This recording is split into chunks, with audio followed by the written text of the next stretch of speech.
സിനിമയ്ക്കപ്പുറം review കോർണറിലേക്ക് എല്ലാ cinema പ്രേമികൾക്കും സ്വാഗതം. നാം ഇന്ന് ചർച്ച ചെയ്യുന്ന സിനിമ ലിജോ ജോസ് പല്ലിശ്ശേരിയുടെ ഡബിൾ ബാരലാണ്. ഞങ്ങളുടെ 5 കോടി രണ്ടും ചേർത്ത് 10 കോടി. My name is Laila.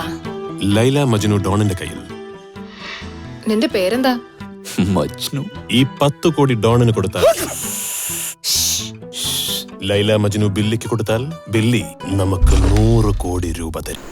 സംവിധായകൻ ലിജോ ജോസ് പല്ലിശ്ശേരിയുടെ ആമേന് ശേഷമുള്ള മൾട്ടി സ്റ്റാർ ചിത്രമെന്ന പ്രത്യേകതകൾക്ക് ഇടം നൽകിക്കൊണ്ടാണ് ഡബിൾ ബാരൽ തിയേറ്ററിൽ ഇരിപ്പിടമൊരുക്കിയത്. 2 രത്നങ്ങളെ തേടിപ്പോകുന്ന ചിലരുടെ കഥയാണ് ഡബിൾ ബാരൽ പറയുന്നത്. മലയാള സിനിമ ഇതുവരെ കാഴ്ച ഒരുക്കാത്ത ചില പരീക്ഷണങ്ങൾ ചിത്രത്തിലുണ്ട്. ഇതിലൊന്ന് ചിത്രത്തിലെ വിദേശീയ കഥാപാത്രങ്ങളെല്ലാം മലയാളം സംസാരിക്കുന്നു എന്നതാണ്. കോമിക് കഥയുടെ ചട്ടക്കൂടിൽ നിന്നുകൊണ്ടാണ് നർമ്മവും ആക്ഷനും നിറഞ്ഞ ഇരട്ടക്കുഴൽ നിർമ്മിച്ചിരിക്കുന്നത്.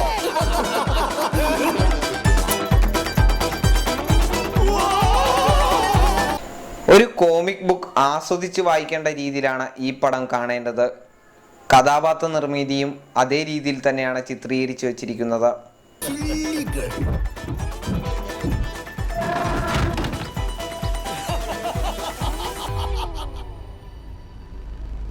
ലൈല മജ്നു എന്നീ 2 രത്നങ്ങളെ ചുറ്റിപ്പറ്റിയാണ് ചിത്രത്തിൻ്റെ കഥ വികസിക്കുന്നത്. ഈ രത്നങ്ങളുടെ പിന്നിൽ നടക്കുന്ന സംഭവ വികാസങ്ങളാണ് കഥയുടെ ഇതിവൃത്തം. ഗോവ പശ്ചാത്തലത്തിലാണ് കഥയുടെ മുന്നോട്ട് പോക്ക്. സംവിധായകൻ്റെ കഥാപരിചരണം ചിത്രത്തിൽ മുതൽക്കൂട്ടാണ്. അഭിനന്ദ് രാമാനുജൻ്റെ വിഷ്വൽ വേറിട്ട ആസ്വാദനമാണ് നൽകുന്നത്. ലൈറ്റിംഗ് പാറ്റേൺ സിനിമയുടെ ഉടനീളം മികച്ചു നിൽക്കുന്നു.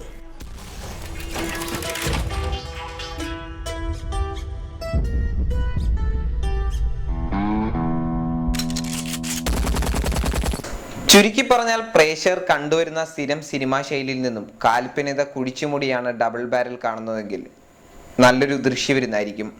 എക്സ്പെരിമെന്റൽ ഫിലിം എടുക്കുന്നവർക്ക് ഡബിൾ ബാരൽ ഒരു പ്രചോദനമാകട്ടെ. സൈനിങ് ഓഫ് സിനാൻ, സിനിമാ ലോകത്തുനിന്നും സ്കൈലർ പിക്ചേഴ്സ്.